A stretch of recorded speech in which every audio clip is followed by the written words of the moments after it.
DB অফিসের অবশ্য একটা নামই হয়ে গেছে, আপনার ভাতের হোটেল হিসেবে একটা নাম হয়ে গেছে। আপনারা জানেন যে গতকালও রাজধানী ঢাকা সহ দেশের বিভিন্ন স্থানে শিক্ষার্থীদের বিক্ষোভে পুলিশ সহ আইন শৃঙ্খলা বাহিনীর হামলা, লাঠিচার্জ, গ্রেফতার, নির্যাতন চলেছে। শিক্ষার্থীদের আন্দোলন দমন করতে নৃশংস হামলায় শত শত ছাত্র জনতাকে হত্যার প্রতিবাদে গতকাল বৈষম্য বিরোধী ছাত্র আন্দোলন দেশপ্রেমী এই বিক্ষোভে ডাক দিয়েছিল।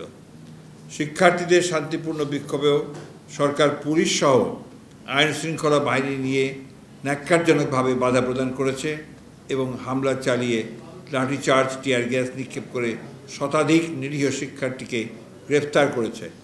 বিভিন্ন স্থানে শিক্ষার্থীদের একত্রিত হতে দেয়নি আইন শৃঙ্খলা বাহিনীর সদস্যরা, ক্ষমতাসীন দলের ক্যাডাররা। দেশের বিভিন্ন স্থানে আইন শৃঙ্খলা বাহিনীর পাশাপাশি পাহারায় নামে আওয়ামী লীগ, ছাত্রলীগ, যুবলীগের সশস্ত্র ক্যাডার জমায়েত করে ভীতিকর সংঘাতময় পরিস্থিতির সৃষ্টি করেছিল সরকার।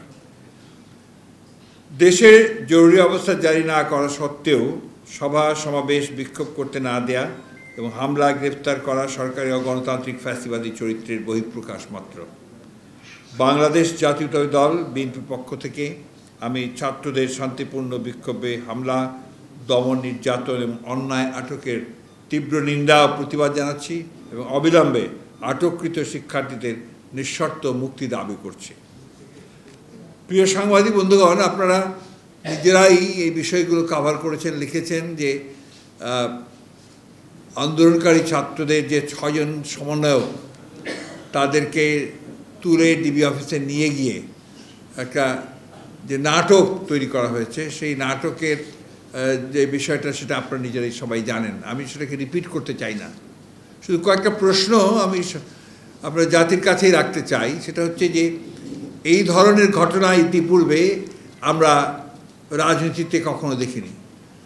আমরা দেখিনি যে ডিবি অফিসে বসেই সেই আটককৃত ছাত্রদেরকে যারা তুলে নিয়ে যাওয়া হয়েছে তাদেরকে দিয়ে একটা বক্তব্য, বিবৃতি প্রচার করানো হয়েছে, যেটা সম্পূর্ণভাবে ওই ছাত্রদের কেউই আপনারা সেটা গ্রহণ করেননি। আপনার ছাত্র যারা আন্দোলন করছেন তারা কেউই গ্রহণ করেননি।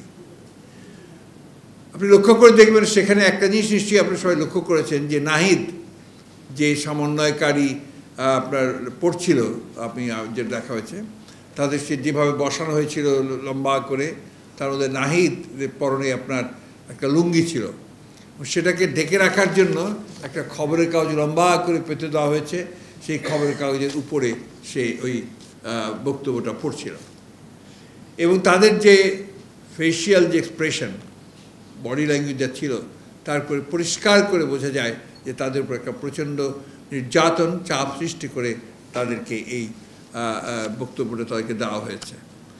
এবং আমি যেটা আপনার পরবর্তীকালে লক্ষ্য করলাম যে তাদের অভিভাবক কিছু আমি জানি না তারা কতজন অভিভাবক, তাদেরকেও একইভাবে চাপ সৃষ্টি করে তাদেরকে কিছু বক্তব্য দেওয়া হয়েছে। এবং আপনারা জানেন যে একটা খাবার নাটক করা হয়েছে, ডাইনিং টেবিলে বসে একটা খাওয়ার নাটক তৈরি করা হয়েছে।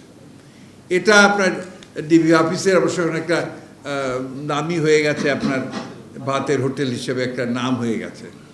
তো এগুলো কখন কোন কনে হয়, যখন আপনার এক ধরনের ব্যাংক্রাপসি যখন আপনার সেই প্রতিষ্ঠানের এবং সরকারের মধ্যে এসে পড়ে। আপনার ডিবি আপনার একটা প্রতিষ্ঠান, যে প্রতিষ্ঠানটা আপনার সরকারের একটা অত্যন্ত গুরুত্বপূর্ণ একটি প্রতিষ্ঠান। সেই প্রতিষ্ঠানের একমাত্র দায়িত্ব কি শুধুমাত্র আপনার যারা আন্দোলন করছে, যারা গণতন্ত্রের জন্য সংগ্রাম করছে অথবা তাদের অধিকারের জন্য সংগ্রাম করছে তাদেরকে গ্রেফতার করে তাদেরকে নির্যাতন করা এবং তাদেরকে নিয়ে এই সমস্ত নাটক তৈরি করা? নিশ্চয়ই না। ডিবির আপনার সুনির্দিষ্ট দায়িত্ব, টার্মস অফ রেফারেন্স আছে তাদের কাজের এবং সেটা সরকার নির্দিষ্ট করেন, সেই দায়িত্বগুলো তাদেরকে পালন করতে হয়। এখানে এই ধরনের একটা নাটক, একটা তামাশা তৈরি করে তারা গোটা জাতিকে আমি মনে করি যে গোটা জাতিকেই তারা ছোট করেছে, একটা মস্করা সৃষ্টি করেছে।